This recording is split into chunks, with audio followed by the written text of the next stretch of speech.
적금 대신 월배당 펀드로 바꾸면 생기는 일들. 적금은 기다려야 되지만 펀드는 매월매월이 기쁨일 수 있습니다. 적금은 깨야 되지만 펀드는 일부만 파셔도 됩니다. 적금은 안정적인 만큼 수익률이 그렇게 높지 않습니다. 월배당 펀드는 좀 더 수익이 날 수도 있겠지만 원금보다 수익이 떨어질 수 있는 경우도 있으니까요.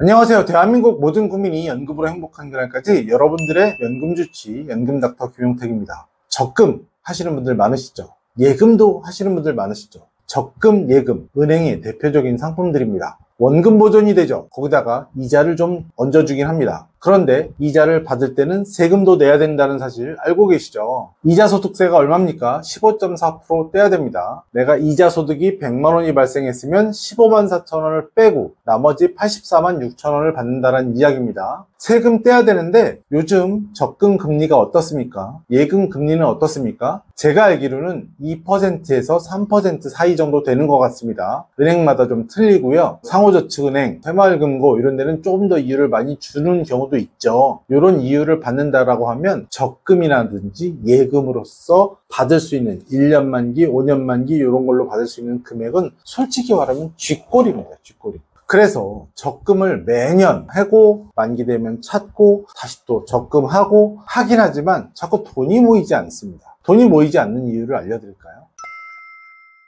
돈이 모이지 않는 이유는 적금이 만기될 때마다, 예금이 만기될 때마다 자꾸 쓸 돈이 생긴다는 겁니다. 목돈이 만들어졌으니까 자꾸 어딘가에 써야 될 때가 생기니까 종잣돈이 모이지 않고 내 자산이 불어나지 않는 것입니다. 이걸 좀 더 효과적으로 바꿀 수 있는 방법이 없을까 고민을 해보다가 적금과 펀드 두 가지를 한번 비교해 봤습니다. 월배당 받는 펀드와 적금을 비교한 거죠. 얼마 전 영상에서도 적금보다 월배당 펀드가 훨씬 더 빠르게 돈을 축적할 수 있는 시뮬레이션을 해서 보여드린 적이 있는데요. 오늘은 이 적금과 월배당 펀드의 차이점을 비교하면서 한번 설명을 드려볼게요.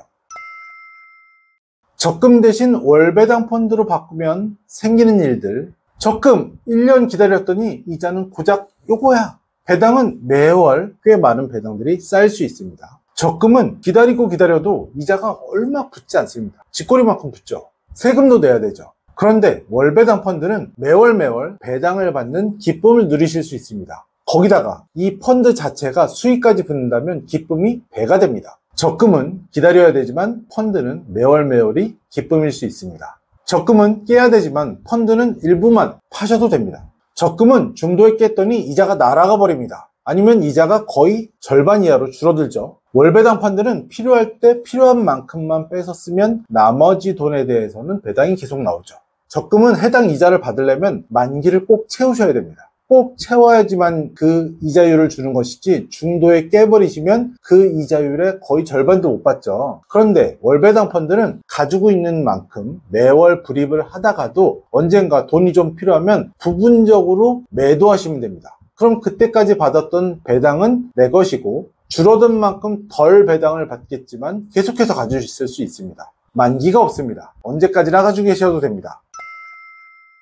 적금하시면서 돈을 못 모으시는 분들의 특징이 있습니다. 저도 좀 해봤는데요. 사회생활 처음 할 때 적금하면서 어떤 일이 생기냐면 돈을 모으긴 하는데 모으다가 쓰고 이게 올라가질 않아요. 종잣돈이 모이질 않으니까 계속해서 제자리 걸음을 하게 되더라고요. 그런데 펀드는 내가 계속 쌓아가면 쌓아갈수록 월배당이 나오면서도 돈은 쌓여져 가고 필요한 돈이 있으면 필요한 만큼만 빼서 쓰면 되기 때문에 그런 부분에 있어서 여러분들의 종잣돈을 모으시기가 상당히 좋을 것 같습니다. 다시 한번 정리를 해보죠. 적금은 안정적입니다. 안정적인 만큼 수익률이 그렇게 높지 않습니다. 매달 정해진 금액을 납입하고 만기까지 기다리면 원금과 이자를 주는 방식이고 이자소득세를 내야 되죠. 원금이 보장되면서 9월부터 임자 보호 한도가 1억으로 늘어나기 때문에 그 한도 내에선 안전하다. 안전한 만큼 수익이 적다. 월배당 펀드는 다양한 방식이 있지만 주식형 펀드가 있고 채권형 펀드도 있습니다. 채권형 펀드는 조금 더 안전하겠죠. 주식형 펀드가 좀 더 수익이 날 수도 있겠지만 원금보다 수익이 떨어질 수 있는 경우도 있으니까요. 월배당 펀드는 주식이나 채권으로 운용되는 펀드 중에 매월 배당금을 지급하는 구조로 되어 있는 펀드를 말합니다. 유동성이 아주 뛰어나서 언제든 내가 필요한 만큼만 부분 매도를 하거나 배당을 계속 받기가 가능해지고요. 이 또한 금융소득이기 때문에 배당소득세 15.4%를 내야 합니다. 세금은 똑같죠. 월배당 펀드는 펀드 자체의 순자산 가치가 상승하면 자산 성장의 효과도 있습니다. 단 시장 리스크가 존재해서 수익성에 따라서 원금 보장이 되지는 않습니다. 그래서 누구에게 적합할까 생각을 해봤더니 적금은 목돈이 꼭 필요하거나 단기 자금 계획, 리스크를 싫어하는 성향이거나 예금자 보호가 필요하신 분이 선택하시면 좋겠고요. 월배당 펀드는 장기적으로 안정적인 현금 흐름을 원하면서 시장 변동성에 대한 감내가 가능하신 분, 매달 배당금에 심리적 재미를 느끼고 싶은 분, 이런 분들이 선택하시면 좋겠고, 좀 더 빠르게 종잣돈을 모으고 싶다라든지 배당금을 누리고 싶은 분들은 월배당 펀드를 한번 생각해 보시기 바라겠습니다. 혼합 전략도 가능하죠. 내가 100만원 정도의 월 저축 여력이 된다면 50만원은 적금을 하시고 50만원은 월배당 펀드를 하시는 방법도 있습니다. 극과 극보다는 어느 정도 혼합하시는 것도 괜찮고요. 3대7로 하든지 7대3으로 한다든지 이런 방법도 있으니까요. 여러분들이 알아보고 싶으시다면 언제든지 1600-0456으로 전화를 주시기 바라겠습니다. 여러분들의 목적과 성향에 따라서 투자를 해보시기 바라겠습니다. 투자 어려운 거 아닙니다. 펀드에 대한 자세한 내용들은 여러분들이 상담 문의를 주시면 자세하게 설명드리도록 하겠습니다. 대한민국 모든 국민이 연금으로 행복한 그날까지 여러분들의 연금주치 연금닥터 김용택이었습니다. 본 광고는 생명보험 광고심의 기준을 준수하였으며 유효기간은 심의일로부터 1년입니다.